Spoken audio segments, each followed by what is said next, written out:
ನಿರಂತರವಾಗಿ ನಮ್ಮೆಲ್ಲರ ಹಸಿವು ನೀಗಿಸುವ ಅನ್ನದಾತನ ಆರೋಗ್ಯ, ಯೋಗಕ್ಷೇಮದ ಹೊಣೆಗಾರಿಕೆ ನಮ್ಮ ಮೇಲಿದೆ. ಬಿಸಿಲು, ಚಳಿ, ಮಳೆಯನ್ನು ಲೆಕ್ಕಿಸದೆ ದುಡಿಯುವ ಈ ಜೀವಿಗಳ ಆರೋಗ್ಯ ಕಾಪಾಡುವಲ್ಲಿ, ಆಪತ್ಕಾಲದಲ್ಲಿ ಕೈ ಹಿಡಿಯುವಲ್ಲಿ ಕಲ್ಯಾಣ ಯೋಜನೆಗಳನ್ನು ರೂಪಿಸಲಾಗಿದೆ. ಈ ನಿಟ್ಟಿನಲ್ಲಿಯ ಪ್ರಮುಖ ಕಾರ್ಯಕ್ರಮ ರೈತ ಸಂಜೀವಿನಿ ಯೋಜನೆ. ಕರ್ನಾಟಕ ಸರ್ಕಾರದ ಕೃಷಿ ಮಾರಾಟ ಇಲಾಖೆ, ರಾಜ್ಯ ಕೃಷಿ ಮಾರಾಟ ಮಂಡಳಿ ಹಾಗೂ ಕೃಷಿ ಉತ್ಪನ್ನ ಮಾರುಕಟ್ಟೆ ಸಮಿತಿಗಳ ಸಹಯೋಗದೊಂದಿಗೆ ಅನುಷ್ಠಾನಗೊಂಡಿರುವ ಈ ಸಂಜೀವಿನಿ ಅಪಘಾತ ವಿಮಾ ಯೋಜನೆ ಕೃಷಿಕರಿಗೆ ಅಪಘಾತ ಸಂಭವಿಸಿದಾಗ ಆಸರೆಯಾಗಬಲ್ಲ ಉಪಯುಕ್ತ ಯೋಜನೆಯಾಗಿದೆ. ನಮ್ಮ ರಾಜ್ಯದಲ್ಲಿ ಕೃಷಿ ಉತ್ಪನ್ನ ಮಾರುಕಟ್ಟೆ ಸಮಿತಿಗಳು ಇವತ್ತು 155 ಕೃಷಿ ಉತ್ಪನ್ನ ಮಾರುಕಟ್ಟೆ ಸಮಿತಿಗಳು ಕಾರ್ಯನಿರ್ವಹಿಸ್ತಾ ಇವೆ. ಈ ಮಾರುಕಟ್ಟೆ ಸಮಿತಿಗಳು ರೈತರು ಬೆಳೆದಂತಹ ಉತ್ಪನ್ನಗಳನ್ನು ಮಾರಾಟಕ್ಕಾಗಿ ತಂದಂತಹ ಸಂದರ್ಭದಲ್ಲಿ ವ್ಯವಸ್ಥಿತವಾಗಿ ಅದು ಮಾರಾಟ ಆಗುವಂತೆ ಮೇಲ್ವಿಚಾರಣೆಯನ್ನು ಮಾಡ್ತಾ ಇವೆ. ವಿಶೇಷವಾಗಿ ಉತ್ಪನ್ನಗಳ ತೂಕ, ಸ್ಪರ್ಧಾತ್ಮಕ ಬೆಲೆ ದೊರೆಯುವಂತೆ ನೋಡಿಕೊಳ್ತಕ್ಕಂಥದ್ದು, ಸಮಯಕ್ಕೆ ಸರಿಯಾಗಿ ಹಣ ಪಾವತಿಯಾಗುವಂತೆ ನೋಡಿಕೊಳ್ತಕ್ಕಂಥದ್ದು, ವಿವಿಧ ಮಾರುಕಟ್ಟೆ ಚಾರ್ಜ್ಗಳು ಏನಿದೆ ಕಾನೂನು ಪ್ರಕಾರವಾಗಿ ಈ ಒಂದು ಚಾರ್ಜ್ಗಳನ್ನು ತೆಗೆದುಕೊಳ್ಳುವಂತೆ ವ್ಯವಸ್ಥೆ ಮಾಡ್ತಕ್ಕಂಥದ್ದು, ಮತ್ತು ರೈತರು ಹಾಗೂ ಖರೀದಿದಾರರು, ರೈತರು ಹಾಗೂ ದಲ್ಲಾಳರ ಮಧ್ಯೆ ಏನಾದರೂ ಒಂದು ವ್ಯಾಜ್ಯ ಬಂದರೆ ಈ ವಿಚಾರಗಳಿಗೆ ಸಂಬಂಧಪಟ್ಟಂತೆ ಅದನ್ನು ತೀರ್ಮಾನ ಮಾಡುವಂತಹ ವ್ಯವಸ್ಥೆ. ಸೊ ಈ ಎಲ್ಲ ವ್ಯವಸ್ಥೆ ಮೂಲಕ ಕ್ರಮಬದ್ಧವಾಗಿ ಉತ್ಪನ್ನ ಮಾರಾಟ ಆಗುವಂತೆ ವ್ಯವಸ್ಥೆಯನ್ನು ಮಾಡ್ತಾಯಿವೆ. ಇದರ ಜೊತೆಗೆ ರೈತರಿಗಾಗಿರ್ಬೋದು, ಖರೀದಿದಾರರಿಗಾಗಿರ್ಬೋದು, ದಲ್ಲಾಳರು, ಇತರೆ ಸಂಘ ಸಂಸ್ಥೆಗಳಿಗೆ ಬೇಕಾದಂತಹ ಮೂಲ ಸೌಕರ್ಯಗಳನ್ನು ಕೊಡ್ತಕ್ಕಂತಹ ಒಂದು ಜವಾಬ್ದಾರಿಯನ್ನು ಕೂಡ ಈ ಮಾರುಕಟ್ಟೆ ಸಮಿತಿಗಳು ನಿರ್ವಹಿಸ್ತಾ ಇವೆ. ರೈತರು ಕೃಷಿ ಚಟುವಟಿಕೆಯಲ್ಲಿ ತೊಡಗಿರ್ತಕ್ಕಂಥ ಸಂದರ್ಭದಲ್ಲಿ ಅಥವಾ ಕೃಷಿ ಉತ್ಪಾದನೆಗೆ ಬೇಕಾದಂತಹ ಸಾಮಗ್ರಿಗಳನ್ನು ಮನೆಯಿಂದಲೋ ಅಂಗಡಿಯಿಂದಲೋ ಹೊಲಕ್ಕೆ ತೆಗೆದುಕೊಂಡು ಹೋಗ್ತಕ್ಕಂಥ ಸಂದರ್ಭದಲ್ಲಿ ರೈತರು ಹೊಲದಲ್ಲಿ ಬೆಳೆದಂತಹ ಪದಾರ್ಥವನ್ನು ಹೊಲದಿಂದ ಮನೆಗೋ ಅಥವಾ ಮಾರುಕಟ್ಟೆಗೋ ಮಾರಾಟಕ್ಕಾಗಿ ಅಥವಾ ಸಂಗ್ರಹಿಸುವುದಕ್ಕಾಗಿ ತರ್ತಕ್ಕಂಥ ಸಂದರ್ಭದಲ್ಲಿ ಅಥವಾ ಮಾರಾಟ ಮಾಡಿ APMCಯಲ್ಲಿ ಮಾರಾಟ ಮಾಡಿ ವಾಪಸ್ಸು ಹೋಗ್ತಕ್ಕಂಥ ಸಂದರ್ಭದಲ್ಲಿ ಏನಾದರೂ ಅಪಘಾತದಿಂದ ಮರಣ ಅಥವಾ ಶಾಶ್ವತ ಅಂಗವಿಕಲತೆ ಆಗುತ್ತೆ, ಅದಕ್ಕೆ ಒಂದು ಪರಿಹಾರ ನೀಡತಕ್ಕಂಥ ಒಂದು ಯೋಜನೆ. ವಿವಿಧ ಕೃಷಿ ಹಾಗೂ ಸಂಬಂಧಪಟ್ಟ ಚಟುವಟಿಕೆಗಳಲ್ಲಿ ನಿರತರಾಗಿರುವಾಗ ಅನಿರೀಕ್ಷಿತ ಅಪಘಾತದಿಂದಾಗಬಹುದಾದ ಅಂಗವಿಕಲತೆ ಹಾಗೂ ಮರಣದಂತಹ ಗಂಭೀರ ಸಂದರ್ಭಗಳಲ್ಲಿ ಸರ್ಕಾರ ಕೃಷಿಕರ ನೆರವಿಗೆ ಧಾವಿಸಿ ಸೂಕ್ತ ಪರಿಹಾರ ಕಲ್ಪಿಸುವ ಉದ್ದೇಶ ಈ ಯೋಜನೆಯದ್ದು.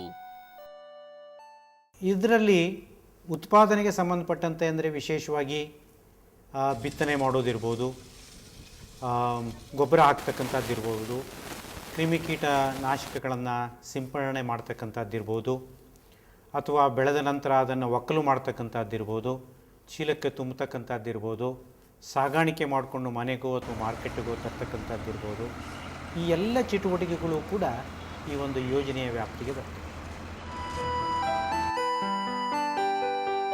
ಈ ಹಿಂದೆಯೂ ಜಾರಿಯಲ್ಲಿದ್ದ ಈ ಯೋಜನೆಯನ್ನು ಪ್ರಸ್ತುತ ಪರಿಷ್ಕರಿಸಲಾಗಿದ್ದು, ಪರಿಷ್ಕೃತ ಯೋಜನೆ ಕೃಷಿಕರಿಗೆ ಹೆಚ್ಚಿನ ರೀತಿಯಲ್ಲಿ ಸಹಕಾರಿಯಾಗಿದ್ದು, ಅಂಗವಿಕಲತೆಯ ತೀವ್ರತೆಗೆ ಅನುಗುಣವಾಗಿ ತೊಂದರೆಗೊಳಗಾದ ಕೃಷಿಕನಿಗೂ ಹಾಗೂ ಮರಣ ಹೊಂದಿದಲ್ಲಿ ವಾರಸುದಾರರಿಗೂ ಪರಿಹಾರ ನೀಡಲಾಗುತ್ತದೆ.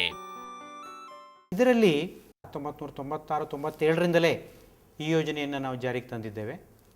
ಇತ್ತೀಚೆಗೆ ಈ ವರ್ಷದಲ್ಲಿ ಹೆಚ್ಚಿನ ಒಂದು ಪರಿಹಾರ ನೀಡುವಂತಹ ರೀತಿಯಲ್ಲಿ ಈ ಯೋಜನೆಯನ್ನು ಪರಿಷ್ಕರಿಸಲಾಗಿದೆ. ದಿನಾಂಕ 5/7/2014ರಿಂದ ಈ ಪರಿಷ್ಕೃತವಾದಂತಹ ರೈತ ಸಂಜೀವಿನಿ ಯೋಜನೆ ನಮ್ಮಲ್ಲಿ ಅನುಷ್ಠಾನಕ್ಕೆ ಬಂದಿದೆ.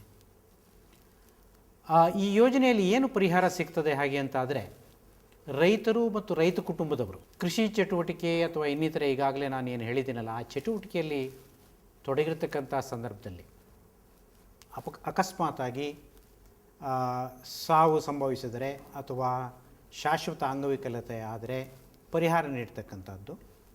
ಪರಿಹಾರದ ಮೊತ್ತ ಸಾವು ಸಂಭವಿಸಿದ ಸಂದರ್ಭದಲ್ಲಿ ಅವರ ವಾರಸುದಾರರು ಯಾರಿರ್ತಾರೆ ಅವರಿಗೆ 75,000 ರೂಪಾಯಿಗಳನ್ನು ಪರಿಹಾರವಾಗಿ ನೀಡಲಾಗುತ್ತೆ.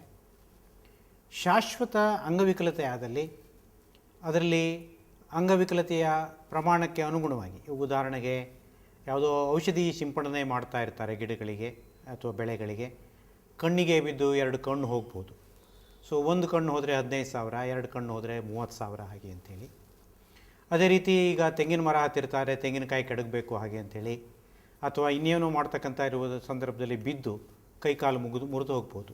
ಕಾಲು ಮುರಿದಂಥ ಸಂದರ್ಭದಲ್ಲಿ ಅಥವಾ ಕೈ ಶಾಶ್ವತ ಅಂಗವಿಕಲತೆ ಆಯಿತು ಅಂತ ಸಂದರ್ಭದಲ್ಲಿ 1 ಕೈ ಅಥವಾ 1 ಕಾಲಿಗೆ 15,000, 2 ಕೈಗಳಿಗೆ ಆದರೆ 30,000, ಅದೇ ರೀತಿ 2 ಕಾಲುಗಳಿಗೆ ಆದರೆ 30,000, ಅಥವಾ ಸೊಂಟನೇ ಮುರಿದು ಹೋಗ್ಬೋದು ಎಷ್ಟೋ ಸಂದರ್ಭದಲ್ಲಿ ಬಿದ್ದು. ಅಂಥ ಸಂದರ್ಭದಲ್ಲಿ 30,000 ರೂಪಾಯಿಗಳನ್ನು ಪರಿಹಾರ ರೂಪವಾಗಿ ಸಂಬಂಧಪಟ್ಟಂತಹ ಅಂಗವಿಕಲತೆ ಆದಂಥವರಿಗೆ ಆಗಿರ್ಬೋದು, ಅಥವಾ ಮರಣ ಸಂಭವಿಸಿದರೆ ಅವರ ವಾರಸುದಾರರು ಯಾರಿರ್ತಾರೆ ಅವರಿಗೆ ಪರಿಹಾರವನ್ನು ನೀಡಲಾಗ್ತದೆ. ಈ ರೀತಿಯ ಪರಿಹಾರ ಪಡೆಯಲಿಚ್ಛಿಸುವ ಕೃಷಿಕರು ನಿಗದಿತ ಅರ್ಜಿ ನಮೂನೆಯಲ್ಲಿ ಸೂಕ್ತ ಮಾಹಿತಿ ನೀಡಿ ಅವಶ್ಯಕ ದಾಖಲಾತಿಗಳೊಂದಿಗೆ ನಿಗದಿತ ಸಮಯದೊಳಗೆ ಸಂಬಂಧಪಟ್ಟ ಕೃಷಿ ಉತ್ಪನ್ನ ಮಾರುಕಟ್ಟೆಗಳ ಕಚೇರಿಗೆ ಸಲ್ಲಿಸಬೇಕಾಗಿರುವುದು ಅತ್ಯವಶ್ಯಕ. ಈ ಪರಿಹಾರವನ್ನು ಪಡಿಬೇಕಾದರೆ ರೈತರು ಯಾವುದೇ ರೀತಿಯ ಶುಲ್ಕವನ್ನು ಕೊಡಬೇಕಾಗಿಲ್ಲ. ಆದರೆ ಕೆಲವು ದಾಖಲೆಗಳನ್ನು ಕೊಡಬೇಕಾಗತ್ತೆ. ಈಗ ಯಾವುದೇ ಒಂದು ಘಟನೆ ಆದಂಥ ಸಂದರ್ಭದಲ್ಲಿ ಘಟನೆಯಾದ 100 ದಿನಗಳ ಒಳಗಡೆ ಹತ್ತಿರದಲ್ಲಿ ಇರತಕ್ಕಂತಹ APMCಗೆ, ಮಾರುಕಟ್ಟೆ ಸಮಿತಿ ಅಂತ ನಾವೇನು ಹೇಳ್ತಾ ಇದ್ದೇವೆ, ಅಂದರೆ ಯಾವ ಘಟನೆ ಸಂಭವಿಸತಕ್ಕಂತಹ ರೈತರು ವಾಸವಾಗಿರ್ತಕ್ಕಂತಹ ಕ್ಷೇತ್ರ ಅಲ್ಲಿ ಯಾವ APMC ಇರುತ್ತೆ ಆ APMCಗೆ ಅರ್ಜಿಯನ್ನು ಕೊಡಬೇಕಾಗತ್ತೆ. APMCಯಲ್ಲಿ ಅರ್ಜಿ ನಮೂನೆ ಲಭ್ಯ ಇದೆ. ಆ ಅರ್ಜಿ ನಮೂನೆಗೆ ಯಾವುದೇ ಹಣವನ್ನು ಕೊಡಬೇಕಾಗಿಲ್ಲ, ಅದನ್ನು ಭರ್ತಿ ಮಾಡಿ APMCಗೆ ಕೊಡಬೇಕು. ಅದರಲ್ಲಿ ಎಲ್ಲ ವಿವರ ಇರುತ್ತೆ, ಯಾರಿಗೆ ಘಟನೆ ಆಗಿದೆ, ಯಾವ ದಿನಾಂಕದಂದಾಗಿದೆ, ಯಾವ ಕಾರಣಕ್ಕಾಗಿ ಆಗಿದೆ, ಮತ್ತು ವಿಳಾಸ, ಆಮೇಲೆ ಅರ್ಜಿದಾರರ ಫೋಟೋ ಬೇಕಾಗತ್ತೆ. ಹೀಗೆ ಕೆಲವೊಂದು ಮಾಹಿತಿಗಳು ಅದರಲ್ಲಿದ್ದಾವೆ. ಅದನ್ನೆಲ್ಲ ಭರ್ತಿ ಮಾಡಿ ಕೆಲವು ದಾಖಲೆಗಳೊಂದಿಗೆ ಅರ್ಜಿಯನ್ನು ಸಂಬಂಧಪಟ್ಟಂಥ APMCಗೆ ಕೊಡಬೇಕು. 100 ದಿವಸಗಳ ಒಳಗಡೆ ಕೊಡಬೇಕಾಗತ್ತೆ. ಏನು ದಾಖಲೆಗಳನ್ನು ಕೊಡಬೇಕು ಹಾಗೆ ಅಂತಾದರೆ, ಈಗ ಉದಾಹರಣೆಗೆ ರೈತರು ಅನ್ನೋದಕ್ಕೆ ಒಂದು ಪಹಣಿ ಬೇಕಾಗತ್ತೆ, ಅವರು ಬೆಳೀತಾ ಇದ್ದಾರೆ ಅನ್ನೋದಕ್ಕೆ. ರೈತ ಕುಟುಂಬದ ಸದಸ್ಯರಿಗೆ ಏನಾದರೂ ಅಪಘಾತ ಆಗಿದ್ದರೆ ಅವರು ಕುಟುಂಬ ಸದಸ್ಯರು ಎನ್ನುವುದಕ್ಕೆ ವಂಶವೃಕ್ಷ ದಾಖಲೆ ಸಂಬಂಧಪಟ್ಟಂತಹ ಕಂದಾಯ ಇಲಾಖೆಯಿಂದ ಪಡೆದು ಕೊಡಬೇಕಾಗತ್ತೆ. ಸಣ್ಣ ಹಿಡುವಳಿದಾರರಾಗಿದ್ದಲ್ಲಿ ಸಣ್ಣ ಹಿಡುವಳಿದಾರರ ದೃಢೀಕರಣ ದಾಖಲೆಯನ್ನು ಹತ್ತಿರದ ಸಂಬಂಧಪಟ್ಟಂತಹ ಕಂದಾಯ ಇಲಾಖೆಯಿಂದ ಪಡೆದು ಕೊಡಬೇಕಾಗತ್ತೆ. ಒಂದು ವೇಳೆ ದೊಡ್ಡ ಹಿಡುವಳಿದಾರರಾಗಿದ್ದಲ್ಲಿ ಆ ಘಟನೆ ಸಂಭವಿಸಿದ ಹಿಂದಿನ 1 ವರ್ಷದ ಅವಧಿಯಲ್ಲಿ ಯಾವತ್ತಾದರೂ ಒಂದು ಸಾರಿ ಆದರೂ ಕೂಡ ಯಾವುದಾದ್ರೂ APMCಯಲ್ಲಿ ತಮ್ಮ ಉತ್ಪನ್ನವನ್ನು ಮಾರಾಟ ಮಾಡಿದ್ರ ಬಗ್ಗೆ ಒಂದು ದಾಖಲೆ, ಅದು ಲೆಕ್ಕ ತಿರುವಳಿ ಪಟ್ಟಿ ಇರ್ಬೋದು, ತೂಕದ ಒಂದು ಪಟ್ಟಿ ಇರಬಹುದು, ಯಾವುದೇ ಒಂದು APMCಯಲ್ಲಿ ಮಾರಾಟ ಮಾಡಿದಾಗ ಏನು ದಾಖಲೆ ಕೊಡ್ತಾರೆ ರೈತರಿಗೆ, ಆ ಒಂದು ಪ್ರತಿಯನ್ನು ಕೊಡಬೇಕಾಗತ್ತೆ. ಇನ್ನು ಮರಣ ಸಂಭವಿಸಿದಂತಹ ಸಂದರ್ಭದಲ್ಲಿ ಇದು ಬಹಳ ಮುಖ್ಯ. ಯಾಕೆಂದರೆ ಎಷ್ಟೋ ಸರ್ತಿ ಮರಣ ಸಂಭವಿಸಿರ್ತದೆ, ಎಷ್ಟೋ ಜನರಿಗೆ ಗೊತ್ತಿರೋದಿಲ್ಲ ಏನೇನು ಬೇಕಾಗತ್ತೆ ಅಂತ.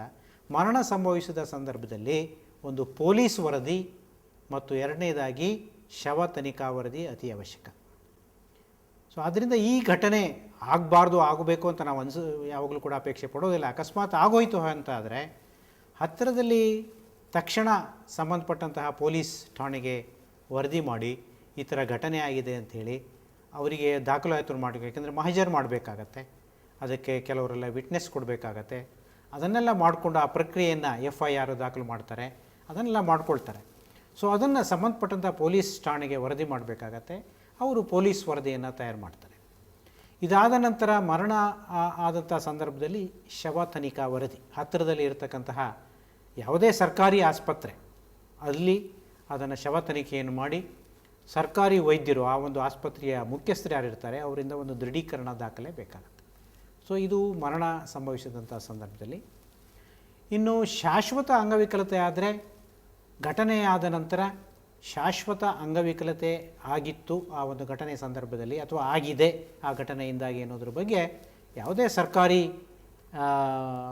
ಆಸ್ಪತ್ರೆಯಿಂದ ಶಾಶ್ವತ ಅಂಗವಿಕಲತೆ ಅದು ಎಷ್ಟಾದರೂ ಶೇಕಡ ಇರ್ಬೋದು, 5% ಇರ್ಬೋದು, 10% ಇರ್ಬೋದು, ಅಥವಾ 75% ಇರ್ಬೋದು, ಶೇಕಡ ಎಷ್ಟಾದರೂ ಇರ್ಬೋದು.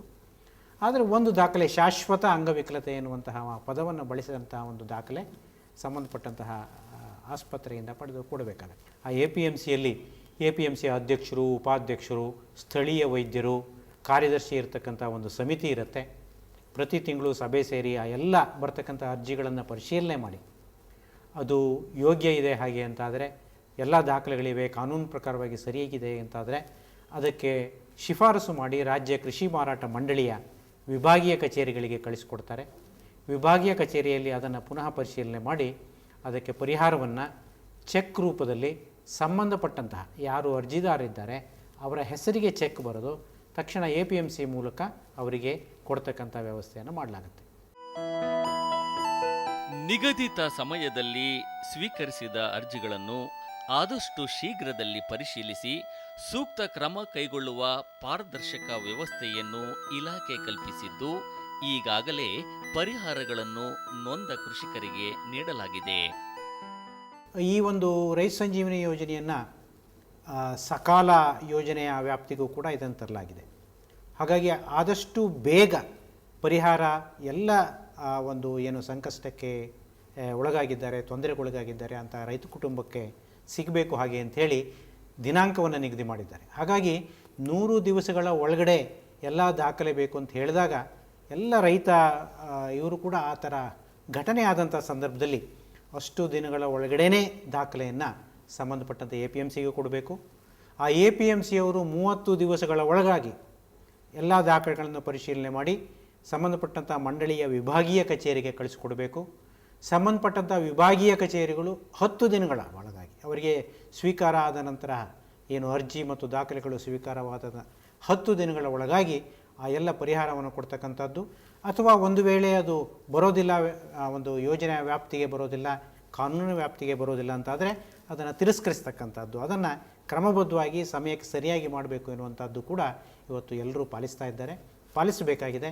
ಹಾಗಾಗಿ ಇದು ಕೂಡ ಎಲ್ಲ ಈ ಒಂದು ಯೋಜನೆಯ ಅಕಸ್ಮಾತ್ತಾಗಿ ಯೋಜನೆಯ ವ್ಯಾಪ್ತಿ ಅಥವಾ ಯೋಜನೆಯಿಂದ ಏನಾದರೂ ಪರಿಹಾರ ಪಡಿಬೇಕಾದರೆ ಅಂತಹ ರೈತರು ಇದನ್ನು ಕೂಡ ಗಮನದಲ್ಲಿ ಇಟ್ಕೊಳ್ಬೇಕು ಅಂಥೇಳಿ ನಾನು ಈ ಸಂದರ್ಭದಲ್ಲಿ ವಿನಿಸಿಕೊಳ್ತೇನೆ. ಒಟ್ಟಾರೆ ನಿರಂತರ ಶ್ರಮ, ಅನಿಶ್ಚಿತತೆಯಲ್ಲಿಯೂ ಧೃತಿಗೆಡದೆ ಕಾಯಕ ಮಗ್ನರಾಗಿರುವ ಕೃಷಿಕರಿಗೆ ರೈತ ಸಂಜೀವಿನಿ ನಿಜವಾದ ಅರ್ಥದಲ್ಲಿ ಸಂಜೀವಿನಿಯಾಗಿದ್ದು, ಕೃಷಿಕರು ಈ ಯೋಜನೆಯನ್ನು ಸದುಪಯೋಗಪಡಿಸಿಕೊಳ್ಳಬೇಕಾಗಿದೆ. ಸೊ ಒಟ್ಟಿನಲ್ಲಿ ಏನು ಅಂದರೆ, ಈಗಾಗಲೇ ಈ ಒಂದು ಯೋಜನೆಯಲ್ಲಿ ನಮ್ಮ ರಾಜ್ಯ ಕೃಷಿ ಮಾರಾಟ ಮಂಡಳಿಯಲ್ಲಿ ಪ್ರತಿ ವರ್ಷ ಒಂದು 50 ಲಕ್ಷ ರೂಪಾಯಿಗಳನ್ನು ಇದಕ್ಕಾಗಿ ಕಾಯ್ದಿರಿಸಲಾಗುತ್ತೆ ಬಜೆಟ್ನಲ್ಲಿ. ಹೆಚ್ಚಿಗೆ ಬರತಕ್ಕಂತಹ ವೆಚ್ಚವನ್ನು ಸಂಬಂಧಪಟ್ಟಂಥ APMC ಯಾವ್ಯಾವ APMCಯಲ್ಲಿ ಹೆಚ್ಚಿನ ಸ್ವಲ್ಪ ಆರ್ಥಿಕವಾಗಿ ಸಬಲವಾಗಿವೆ ಅಂತಹ APMCಗಳಿಂದ ಹಣವನ್ನು ಸಂಗ್ರಹಣೆ ಮಾಡಿಕೊಂಡು ಇದನ್ನು ನಾವು ವಿತರಣೆ ಮಾಡ್ತಾ ಇದ್ದೇವೆ. ಪ್ರತಿ ವರ್ಷ ಸುಮಾರು 1.5 ಇಂದ 2 ಕೋಟಿ ಹಣವನ್ನು ಈ ಒಂದು ಯೋಜನೆಯಲ್ಲಿ ರೈತರಿಗೆ ನಾವು ಇವತ್ತು ತಲುಪಿಸ್ತಾ ಇದ್ದೇವೆ. ಒಟ್ಟಿನಲ್ಲಿ ಏನು ಅಂದರೆ, ಇದು ಒಂದು ಪೂರ್ತಿಯಾದಂತಹ ಒಂದು ಪರಿಹಾರ, ಇದರಿಂದಲೇ ರೈತರ ಸಂಕಷ್ಟ ಎಲ್ಲ ಹೋಗುತ್ತೆ ಅಂತ ಅಲ್ಲ.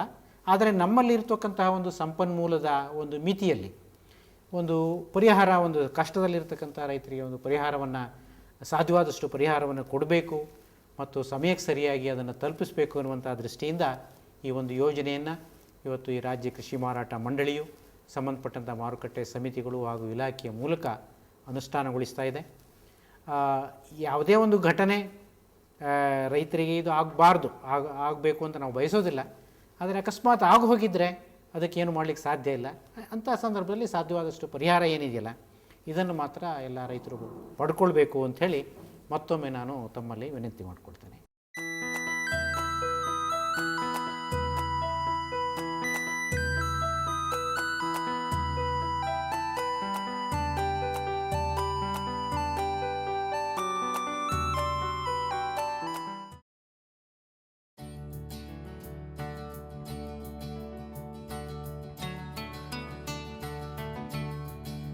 ರಾಷ್ಟ್ರೀಯ ಬೆಳೆ ವಿಮಾ ಕಾರ್ಯಕ್ರಮದ ಅಡಿ 2014-15 ಹಿಂಗಾರು ಮತ್ತು ಬೇಸಿಗೆ ಹಂಗಾಮಿನಲ್ಲಿ ಮಾರ್ಪಡಿಸಿದ ರಾಷ್ಟ್ರೀಯ ಕೃಷಿ ವಿಮಾ ಯೋಜನೆಯನ್ನು ರಾಜ್ಯದ ಎಲ್ಲ ಜಿಲ್ಲೆಗಳಿಗೂ ವಿಸ್ತರಿಸಿ ಅಧಿಸೂಚಿಸಲಾಗಿದೆ. 2014-15ನೇ ಸಾಲಿನಲ್ಲಿ ರಾಜ್ಯದ ಎಲ್ಲ ಜಿಲ್ಲೆಗಳಲ್ಲಿ 19 ಬೆಳೆಗಳಾದ ಭತ್ತ ನೀರಾವರಿ, ಜೋಳ ನೀರಾವರಿ, ಜೋಳ ಮಳೆಯಾಶ್ರಿತ, ರಾಗಿ ನೀರಾವರಿ, ರಾಗಿ ಮಳೆಯಾಶ್ರಿತ, ಮುಸ್ಕಿನ ಜೋಳ ನೀರಾವರಿ, ಮುಸ್ಕಿನ ಜೋಳ ಮಳೆಯಾಶ್ರಿತ, ಗೋಧಿ ನೀರಾವರಿ, ಗೋಧಿ ಮಳೆಯಾಶ್ರಿತ, ಕಡಲೆ ನೀರಾವರಿ, ಕಡಲೆ ಮಳೆಯಾಶ್ರಿತ, ಉದ್ದು ಮಳೆಯಾಶ್ರಿತ, ಹುರುಳಿ ಮಳೆಯಾಶ್ರಿತ, ಹೆಸರು ಮಳೆಯಾಶ್ರಿತ, ಅಗಸೆ ಮಳೆಯಾಶ್ರಿತ, ಸೂರ್ಯಕಾಂತಿ ನೀರಾವರಿ, ಸೂರ್ಯಕಾಂತಿ ಮಳೆಯಾಶ್ರಿತ, ನೆಲಗಡಲೆ ಮಳೆಯಾಶ್ರಿತ ಹಾಗೂ ಕುಸುಬೆ ಮಳೆಯಾಶ್ರಿತ ಇವುಗಳನ್ನು ಹಿಂಗಾರಿ ಹಂಗಾಮಿಗೆ ಹಾಗೂ 5 ಬೆಳೆಗಳಾದ ಭತ್ತ ನೀರಾವರಿ, ರಾಗಿ ನೀರಾವರಿ, ನೆಲಗಡಲೆ ನೀರಾವರಿ, ನೆಲಗಡಲೆ ಮಳೆಯಾಶ್ರಿತ ಹಾಗೂ ಸೂರ್ಯಕಾಂತಿ ನೀರಾವರಿ ಇವುಗಳನ್ನು 2014-15ರ ಬೇಸಿಗೆ ಹಂಗಾಮಿಗೆ ಅಧಿಸೂಚಿಸಲು ಹಾಗೂ ಇವುಗಳನ್ನು ತಾಲೂಕುವಾರು ಮುಖ್ಯ ಬೆಳೆಗಳನ್ನು ಗ್ರಾಮ ಪಂಚಾಯಿತಿ ಮಟ್ಟಕ್ಕೆ ಹಾಗೂ ಉಳಿದ ಬೆಳೆಗಳನ್ನು ಹೋಬಳಿ ಮಟ್ಟದಲ್ಲಿ ಅನುಷ್ಠಾನಗೊಳಿಸಲು ಅಧಿಸೂಚಿಸಲಾಗಿದೆ. ಈ ಜಿಲ್ಲೆಗಳಲ್ಲಿ ಬಿತ್ತನೆ ವಿಫಲಗೊಂಡಲ್ಲಿ ಬೆಳೆ ವಿಮಾ ನಷ್ಟ ಪರಿಹಾರ ನೀಡಲು ಬಿತ್ತನೆಯಿಂದ ಕಟಾವು ಹಂತದವರೆಗಿನ ಮಧ್ಯದ ಅವಧಿಯಲ್ಲಿ ಬೆಳೆ ನಷ್ಟ ಸಂಭವಿಸಿದರೆ ಹಾಗೂ ಕರಾವಳಿ ಜಿಲ್ಲೆಗಳಲ್ಲಿ ಕಟಾವಿನ ನಂತರ ಬೆಳೆ ನಷ್ಟವಾದರೆ ಮಾರ್ಗಸೂಚಿಯಂತೆ ಬೆಳೆ ವಿಮಾ ನಷ್ಟ ಪರಿಹಾರ ನೀಡಲು ತೀರ್ಮಾನಿಸಲಾಗಿದೆ. ಈ ಯೋಜನೆಯು ಬೆಳೆ ಸಾಲ ಪಡೆಯುವ ರೈತರಿಗೆ ಕಡ್ಡಾಯವಾಗಿದ್ದು, ಬೆಳೆ ಸಾಲ ಪಡೆಯದಂತಹ ರೈತರಿಗೆ ಐಚ್ಛಿಕವಾಗಿರುತ್ತದೆ.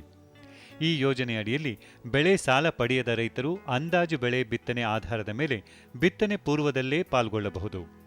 ಬೆಳೆ ವಿಮೆಗೆ ನೋಂದಾಯಿಸಿದ ನಂತರ ಬೇರೆ ಬೆಳೆ ಬಿತ್ತನೆ ಮಾಡಿದಲ್ಲಿ ಯೋಜನೆಯಲ್ಲಿ ಭಾಗವಹಿಸಲು ನಿಗದಿಪಡಿಸಿದ ಕೊನೆಯ ದಿನಾಂಕದಿಂದ 30 ದಿವಸದ ಒಳಗಡೆ ನೋಂದಾಯಿಸಿದ ಆರ್ಥಿಕ ಸಂಸ್ಥೆಗಳಲ್ಲಿ ಬಿತ್ತನೆ ದೃಢೀಕರಣ ನೀಡಿ ವಿಮೆ ಮಾಡಿಸಿದ ಬೆಳೆಯನ್ನು ಬದಲಾಯಿಸತಕ್ಕದ್ದು ಹಾಗೂ ಅಂತಹ ಸಂದರ್ಭದಲ್ಲಿ ಹೆಚ್ಚುವರಿ ವಿಮಾ ಕಂತಿನ ವ್ಯತ್ಯಾಸದ ಮೊತ್ತವನ್ನು ರೈತರು ಭರಿಸತಕ್ಕದ್ದು. ಬೆಳೆ ಸಾಲ ಪಡೆಯದ ರೈತರು ಯೋಜನೆಯಡಿ ಭಾಗವಹಿಸುವ ಸಮಯಕ್ಕೆ ಬೆಳೆ ಬಿತ್ತನೆಯಾಗಿದ್ದಲ್ಲಿ ಬಿತ್ತನೆ ಪ್ರಮಾಣ ಪತ್ರವನ್ನು ನೀಡತಕ್ಕದ್ದು. ಬೆಳೆ ಸಾಲ ಪಡೆಯದ ರೈತರು ಯೋಜನೆಯಲ್ಲಿ ಪಾಲ್ಗೊಳ್ಳಲು ಹತ್ತಿರದ ಬ್ಯಾಂಕುಗಳನ್ನು ಸಂಪರ್ಕಿಸಿ ಅರ್ಜಿಯೊಂದಿಗೆ ಭೂಮಿ ಹೊಂದಿರುವುದಕ್ಕೆ ದಾಖಲಾತಿಗಳಾದ ಪಹಣಿ, ಖಾತೆ ಪತ್ರ, ಕಂದಾಯ ರಸೀದಿ ನೀಡಬೇಕು. ಗ್ರಾಮ ಲೆಕ್ಕಗರಿಂದ ಬಿತ್ತನೆ ದೃಢೀಕರಣ ಪತ್ರ ಪಡೆದು ನೀಡಬೇಕು. ಬ್ಯಾಂಕಿನಲ್ಲಿ ಖಾತೆಯನ್ನು ತೆರೆದು ವಿಮಾ ಕಂತನ್ನು ಕಟ್ಟಬೇಕು. ಹಿಂಗಾರು ಹಂಗಾಮಿನಲ್ಲಿ ಬೆಳೆ ಸಾಲ ಪಡೆದ ಹಾಗೂ ಬೆಳೆ ಸಾಲ ಪಡೆಯದೇ ಇರುವ ಎಲ್ಲ ರೈತರು ಪಾಲ್ಗೊಳ್ಳಲು ಕೊನೆಯ ದಿನಾಂಕ 31/12/2014 ಹಾಗೂ ಬೇಸಿಗೆ ಹಂಗಾಮಿನಲ್ಲಿ ಪಾಲ್ಗೊಳ್ಳಲು ಕೊನೆಯ ದಿನಾಂಕ 28/2/2015. ಹೆಚ್ಚಿನ ಮಾಹಿತಿಗಾಗಿ ತಮ್ಮ ಸಮೀಪದ ರೈತ ಸಂಪರ್ಕ ಕೇಂದ್ರ ಅಥವಾ ಬ್ಯಾಂಕುಗಳನ್ನು ಸಂಪರ್ಕಿಸಬಹುದು.